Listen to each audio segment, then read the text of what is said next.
I'm Marissa Russo. I'm 34, single, and I just walked out of the family restaurant I helped build since I was 12.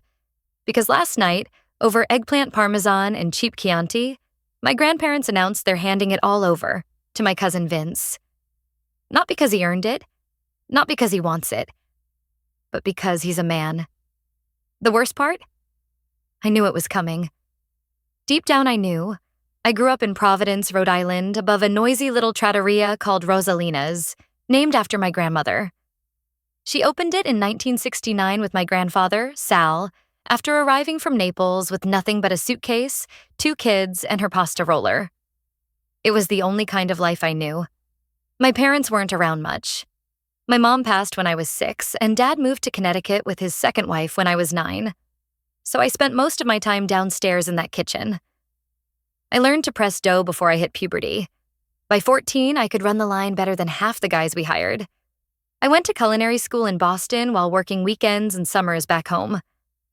After I graduated, I came back full-time, turning down offers from bigger cities because I wanted to be there, to help them modernize the place without losing its soul. For the past decade, I've been the one showing up at 5:30 a.m. to prep stock. The one staying till midnight rewriting supplier contracts.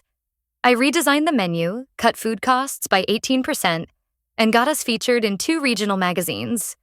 When COVID hit, I built an online ordering system from scratch so we could survive lockdown. And yet, when the family gathered last night for Nonna's birthday, her 80th, we sat around the old banquet table and over tiramisu and espresso, Grandpa cleared his throat and said, "It's time we talk succession." I felt my stomach twist. My hands got clammy. I thought, here it is. After all these years, they're finally going to say it. But then he turned to Vince, my cousin, the golden boy with a business degree he never used and a vape pen tucked in his blazer pocket, and said, "Vincent, we want you to take over Rosalina's. Keep it in the family." I couldn't breathe. I couldn't think. My ears rang. Vince grinned like he'd just won a free trip to Miami. Wow, really? That's unexpected. I mean, I don't know the first thing about running a restaurant, but I'm honored. He doesn't know the first thing. That's not modesty. That's truth. The guy once tried to microwave frozen gnocchi still in the plastic bag. I looked at my grandmother, hoping, begging for her to say something, to correct this cosmic mistake. But she just gave me that soft little smile of hers and patted my hand like I was 5 years old again, asking for a second cannoli. "Marissa," she said, "you'll always be our star in the kitchen, but Vince has the head for business. He carries the Russo name." So do I, but that didn't seem to matter. My mouth went dry. I stood up slowly, napkin still on my lap, and said, "Excuse me." I walked out, past the photos of me at age 10 stirring sauce with Grandpa, past the framed magazine articles with my face on them, past Vince's dumb smirk. No one followed me. I drove home in silence, packed a small suitcase, opened the knife roll my grandfather gave me when I graduated from Le Cordon Bleu, and stared at it for a long time. It had my name engraved on the leather, Marissa Russo. And for the first time, that name felt like a scar. I didn't sleep. I just sat in the kitchen of my tiny apartment, replaying everything I'd given up. Relationships, holidays, my 20s, to be part of something I thought was ours. But it wasn't ours. It never was. It was theirs. And they were always going to give it to him. I booked a one-way ticket to Asheville at 3:17 a.m. A friend had a spare kitchen stall in the back of a farmer's market. No branding, no name, just a sink, a stove, and a shot. I'm leaving in the morning. And this time, I'm not looking for anyone's permission. I arrived in Asheville on a Thursday afternoon, 2 days after walking out of the only life I'd ever known. My suitcase barely zipped, stuffed with knives, cookbooks, and one change of clothes. No plans, no guarantees. Just the fading echo of my grandmother's voice saying, "Vince carries the Russo name." Whatever that meant. My friend Camille met me at the bus stop. We hadn't seen each other in 5 years, but she hugged me like I hadn't just blown up my entire life. She didn't ask questions, just handed me a key to the tiny studio above her garage and said, "The kitchen stall's yours if you want it. Rent's cheap and the guy next door sells goat cheese he makes himself. Just a heads up. He's also a nudist." I laughed for the first time in days. The kitchen was a 10 by 10 stall in the back corner of a farmer's market co-op. No signage, no branding. Just a sink, a flat top, and a rusted-out prep table. The guy who used it before me sold hot sauce and left behind 37 empty mason jars and an unopened gallon of distilled vinegar. I cleaned that place like it was sacred. Scrubbed every inch. Tightened loose bolts. Set up my knives. Hung a single framed photo of me and my Nona from when I was 13, back before hierarchy and inheritance made their way into our kitchen. Back when I still believed food was love, and love was unconditional. The next morning, I woke up at 4:45, just like I had every day back in Providence. Muscle memory. I cooked like I was back in the old kitchen. Fresh pasta, slow-cooked ragu, and ricotta-filled cannoli shells I piped by hand. I didn't even know what I was going to charge. I just needed to move. At 7:02, I opened the front panel to my stall, and no one came. Of course they didn't. I was just a random woman selling food out of a plywood box in the back of a market in a city I barely knew. I spent the next 5 hours pretending to check inventory on things I didn't have. One woman wandered close, stared at my ravioli, then bought a lavender muffin from the stall next to me instead. By noon, I had sold one cannoli, to Camille. I tried not to cry. Then around 3 o'clock, an older woman in a brown coat wandered up. No makeup, silver gray curls, and eyes like she'd seen more than her share of heartbreak. She didn't say anything, just pointed at the tray of cannoli. "You make these?" "Yes, ma'am. Fresh this morning." She picked one up, took a bite, then closed her eyes. "Holy hell," she whispered. I didn't know what to say. She looked at me, her voice softer. "Tastes like the one my mother used to make. Haven't had that in 50 years. I nodded, suddenly blinking hard. "My Nona taught me." She smiled. "Tell her she'd be proud." I wanted to say, "She gave everything I built to my cousin because I have the wrong chromosomes." But I didn't. I just smiled back. She came back the next day. This time with 2 friends. By Sunday, I had a line. Not long, maybe 7 or 8 people. But they were talking, sharing stories, remembering Sunday dinners with parents long gone and recipes long forgotten. One woman cried while eating her meatballs. "This," she said, "tastes like my mother's table." Every time someone said that, a little piece of me started to feel real again. I stopped thinking about the restaurant in Providence. I stopped checking Vince's Instagram to see how he was butchering the family legacy. I didn't need to know. I could imagine it well enough. Overcooked pasta, underpaid staff, and a neon now serving pizza fries sign in the window. Instead, I focused on my stall.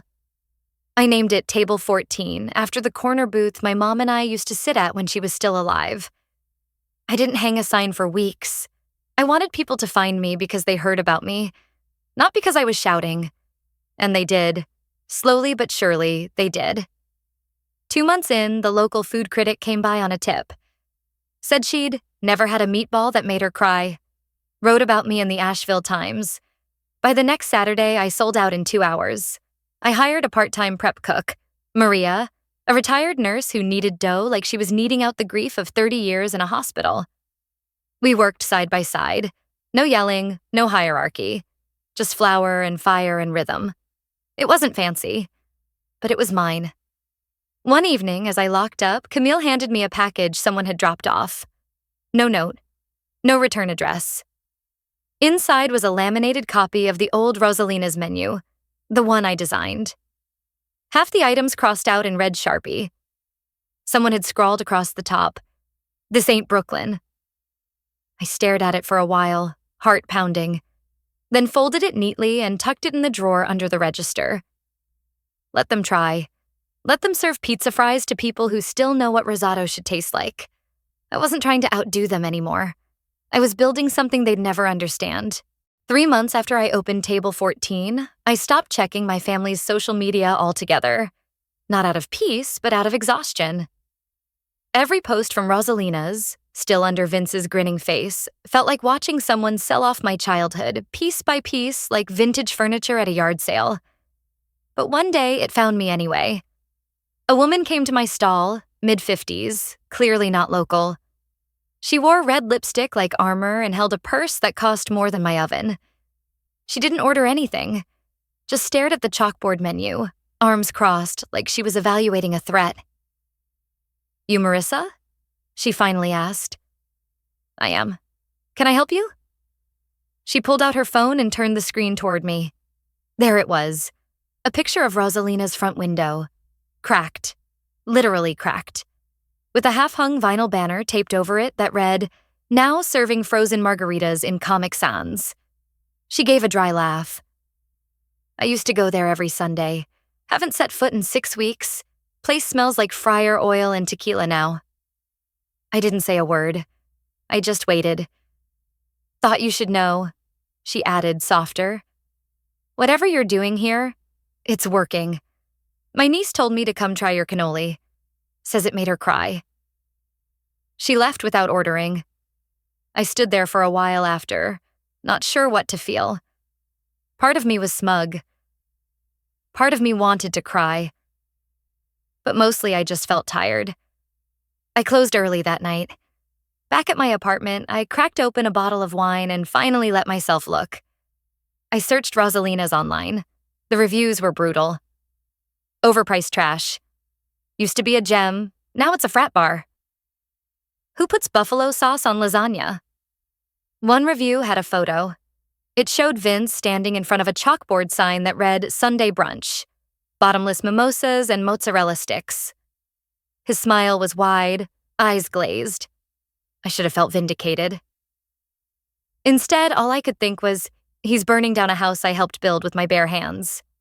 Camille found me at the kitchen the next morning, sleeves rolled up, already making gnocchi like I hadn't just spent the night drinking and spiraling.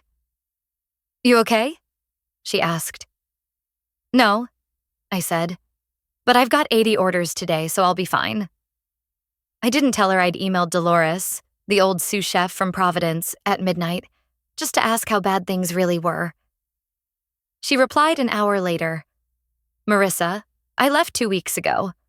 Couldn't watch it anymore." He fired Javier, replaced him with some influencer who can't tell bechamel from ranch. "Your grandfather hasn't shown his face in months. Your grandmother's stopped answering calls. It's a mess, and he still thinks he's a genius. I hope you're okay." I reread the email 5 times. Then I stared at the word influencer until it blurred. He wasn't just mismanaging the restaurant. He was gutting it from the inside out, replacing real cooks with TikTok aesthetics and calling it rebranding. I'd seen this before. Men who fail upwards because they're loud enough to convince the room they belong there. And then, they burn it all down. The next week, a reporter from a regional food magazine emailed me asking for an interview. She said, "We're doing a story on women rebuilding heritage cuisine from scratch. You came up in 3 different interviews." I almost said no, but something inside me, something tired and raw and still a little angry, said yes. The article dropped 2 weeks later. It was called "The Heir Who Walked Away." There were no digs at Vince, no gossip, just a clean, honest piece about Table 14, my process, my food, and a few quiet lines about what it meant to reclaim your identity when your family doesn't think you're enough. The day it published, my email blew up. Messages from strangers, mostly women. Some were chefs, some weren't. All of them said the same thing, more or less. They told me it wasn't for me either. Thanks for doing it anyway. That same week, I got another package. No return address. Inside was a Rosalina's t-shirt, worn and faded, probably from the old merch run we did when I was 21. Across the front in black marker, someone had written, "Your cousin just added a Philly cheesesteak pasta bowl. Please save us." I folded the shirt and set it aside. I wasn't ready to go back. Not yet. Not even if it was burning. But something inside me had shifted. For the first time, I wasn't just surviving out here. I was building something better. And part of me knew, whether they ever admitted it or not, they were starting to realize what they'd thrown away. 3 days after that package arrived, with the Philly cheesesteak pasta bowl please scrawled across a Rosalina's T, I got a call from a number I didn't recognize. I almost didn't answer. But something in me said, pick up. Marissa? It was my uncle, Tony, my mother's youngest brother, the one who used to sneak me chocolate gelato behind the bar when I was 6. His voice sounded tired, deflated. I know it's been a while, he said. I wouldn't call unless it was real bad. I didn't say anything. He's killing it, Riss, Tony went on. Place is dying. We're 3 months behind on rent. Suppliers won't deliver without cash up front. We had a pipe burst in the back kitchen and no one noticed for 2 days. Moldavian in the walk-in. I let that settle. The silence on the line stretched, and still I said nothing. Finally, he cleared his throat.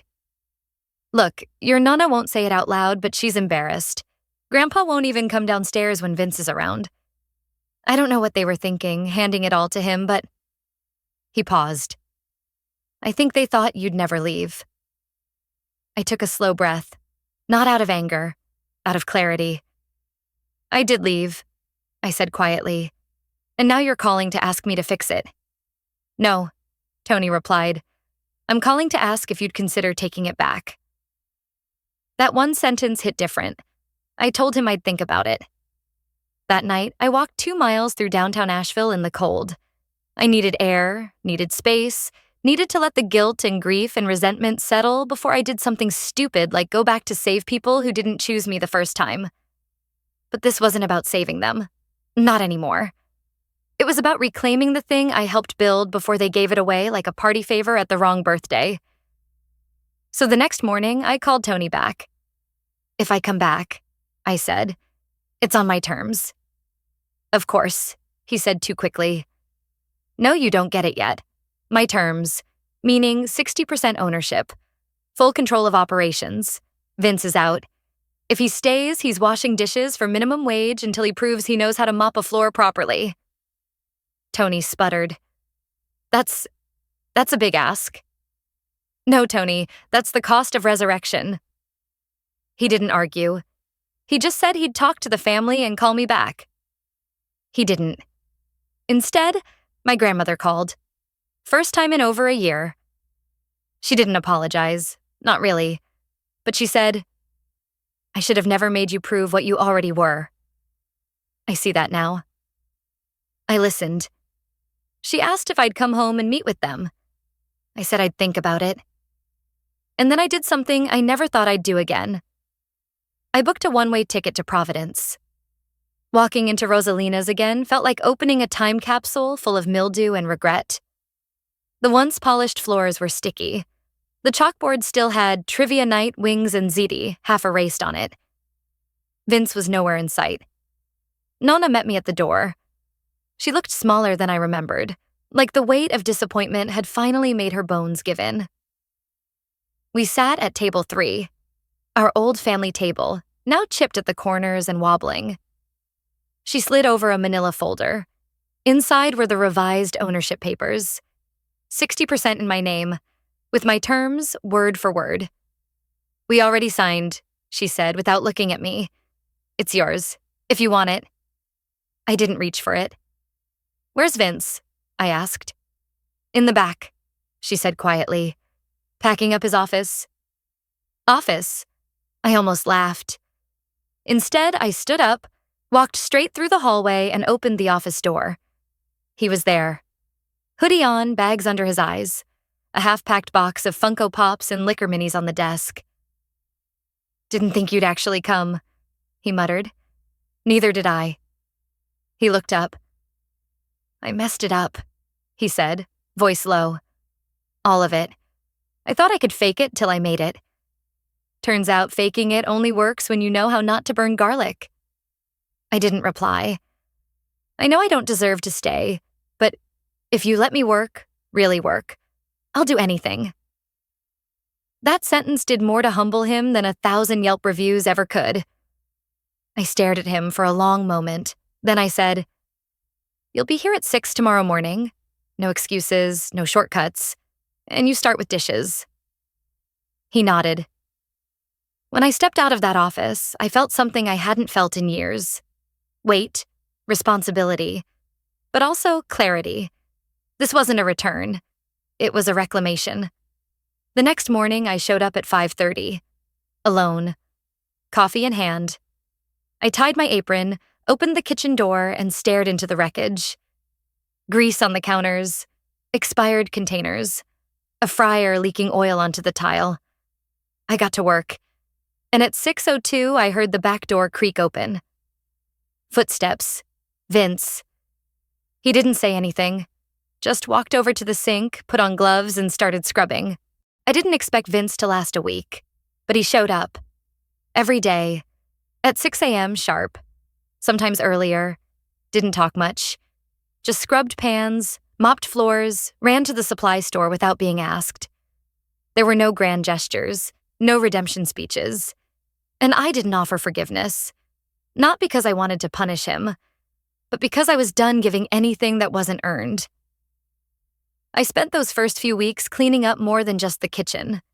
We purged the menu, threw out the deep fryers, scrubbed every trace of buffalo sauce and mozzarella sticks off the chalkboard. I brought back the old recipes: ravioli with lemon ricotta, osso buco, fresh bread baked every morning. We printed a simple folded paper menu.